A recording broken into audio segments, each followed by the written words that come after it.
Oi pessoal, tudo bem? De repente para algumas pessoas essa é uma pergunta meio difícil, né? Porque a gente está passando por um período cheio de indecisões, indefinições, e aí no meio disso tudo, de repente a resposta mais provável é que nada vai bem. Por que de repente nada está indo bem? A gente está passando por um momento cheio de indefinições, dúvidas, especulações, crises em vários setores da nossa vida, seja na política, na educação, na economia, na segurança. Então, como pensar e acreditar num futuro melhor? De repente a gente até chega a desistir disso. Mas eu acho que tem esperança, ou tem muita coisa para a gente fazer. Para a gente fazer um raciocínio e para eu conduzir uma reflexão sobre isso e de repente passar uma mensagem de motivação, eu queria raciocinar sobre três questões. Vão ser cheio de três aí. Eu queria pensar em três formas de interagir com a sua crença, três formas de pensar como você acredita nas coisas, três formas de colocá-las em prática e, por final, se tudo isso conseguir fazer algum sentido, a gente vai chegar, talvez, num caminho de como pensar num futuro melhor. Então vamos lá. É legal que eu falei de vários três e na vida é repleto deles, né? Tem café, almoço e janta, passado, presente e futuro, ataque, meio de campo e defesa, Pai, Filho e Espírito Santo. Tem vários três aí. E até, não sei se é essa a ciência certa, mas até na geometria, né, um plano para ser bem equilibrado, no mínimo ele precisa de três apoios. Talvez está aí uma das respostas. Mas esse é assunto para um outro vídeo. Vamos falar de como abordar a nossa crença de três formas. Pensando numa reflexão, numa filosofia mais espiritualista, mais precisamente espírita, ela diria que existe duas formas. Aí já entrei em contradição, né? Mas tem uma fé cega e uma fé raciocinada. Aí vai vir uma polêmica bem interessante. Vamos mergulhar nela. Sendo que a fé cega seria aquela que acredita e se fundamenta em dogmas, que seriam verdades absolutas sem possibilidade de questioná-las. E aí, de repente, você está acreditando em alguma coisa que nem sempre faz sentido. Mas dentro dessa fé é uma forma de pensar nas suas crenças. Essa é uma. A segunda seria a fé raciocinada, onde teoricamente não existiria nenhum dogma, todas as verdades são passíveis de questionamento e reflexão. Como que ela funciona?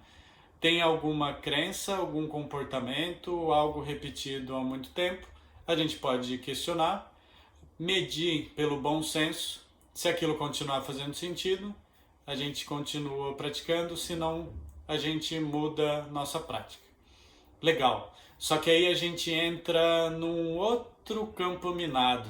Se a gente está falando de crise política, econômica, familiar, das instituições, se a gente colocar de novo essa dualidade da fé cega e fé raciocinada, a gente vai entrar em conflito de novo, querendo de repente descrever qual que é a melhor, qual que é a mais adequada, qual é a mais evoluída.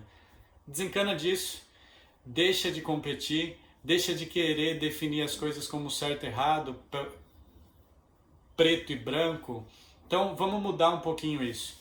Vamos pensar no que tem de bom. E aí eu vou trazer uma terceira forma de lidar com as suas crenças.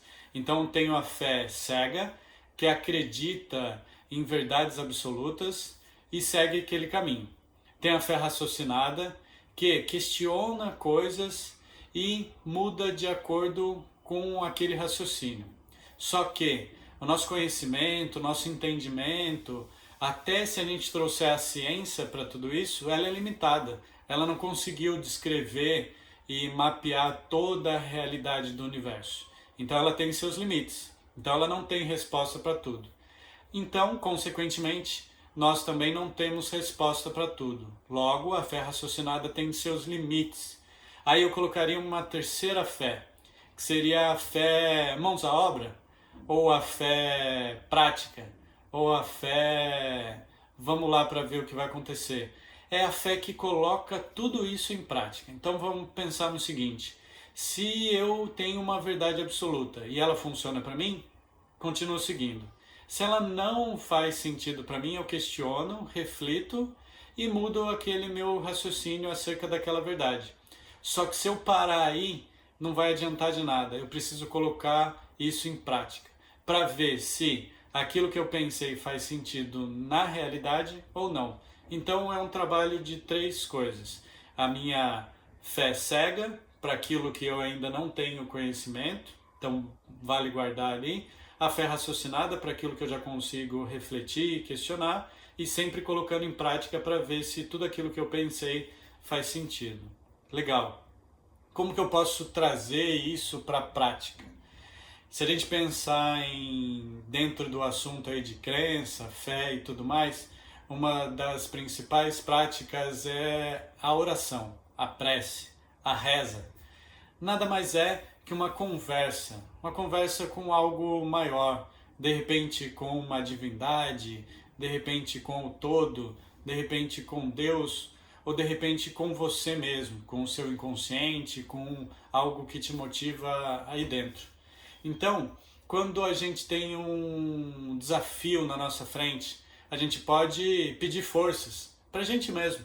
A gente pode pedir força para um amigo, para o chefe, para um conhecido, para alguém que a gente confia. E aí a gente está fazendo uma prece de pedir. Ou quando a gente conquista algo que foi muito bom para a gente reconhece o benefício daquilo. Ou até quando a gente agradece por aquele problema que a gente imaginava que era tão grande e ele foi menor e a gente se deu bem com aquilo, a gente fica com vontade de agradecer. Essa é uma prece de agradecimento. É um outro tipo, segundo. E o terceiro é de louvar, de vangloriar, de enaltecer. Essa de repente não é tão praticada, mas é de entrar em comunhão com aquilo que há de melhor, aquilo que há de mais alto, puro, elevado.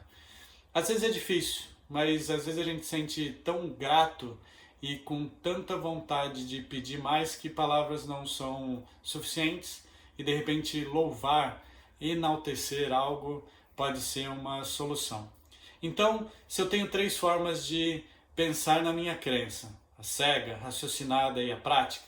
Se eu tenho três formas de colocar em prática a minha fé através da prece, que não precisa ser algo pronto, um roteiro a ser seguido, pode ser algo do coração, e pode ser para pedir para pessoas que estão próximas mesmo, um colega de trabalho, alguém da família, um chefe, pedindo uma ajuda, ou pedindo para algo muito além de você, para pegar aquela motivação, aquela força.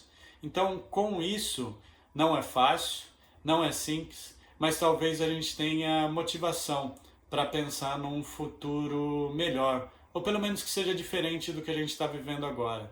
Então, se a gente acha que essa realidade não vai mudar, pode ser um dogma, pode ser que o mundo não vai mudar.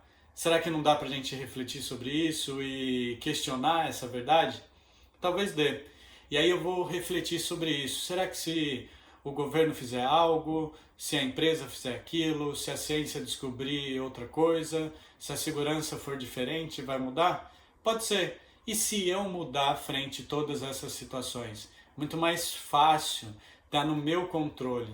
Daí de repente eu consigo mudar tudo, porque as coisas são difíceis de mudar, mas como eu percebo as coisas é muito mais fácil de alterar. Então de repente está um caminho aí mais no nosso alcance. Então, de repente a gente não descobriu nenhuma grande verdade ou desvendou nenhum mistério aí do universo, mas talvez a gente tenha um raciocínio, um caminho para lidar melhor com os desafios da vida.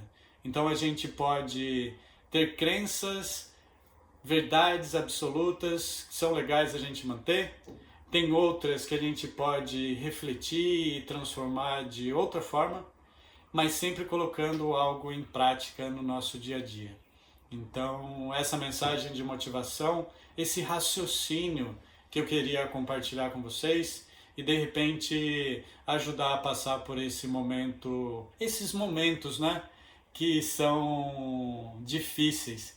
Interessante que de repente a gente pode usar um remédio antigo para problemas novos. Esses problemas de pandemia, segurança, crise política e tudo mais, de repente o remédio da fé, da prece e da prática, um remédio tão antigo, pode ser que dê caminhos novos frente a tanta coisa desconhecida. É isso. Fique em paz e segue um caminho aí de esperança. Até a próxima. Valeu, abraço.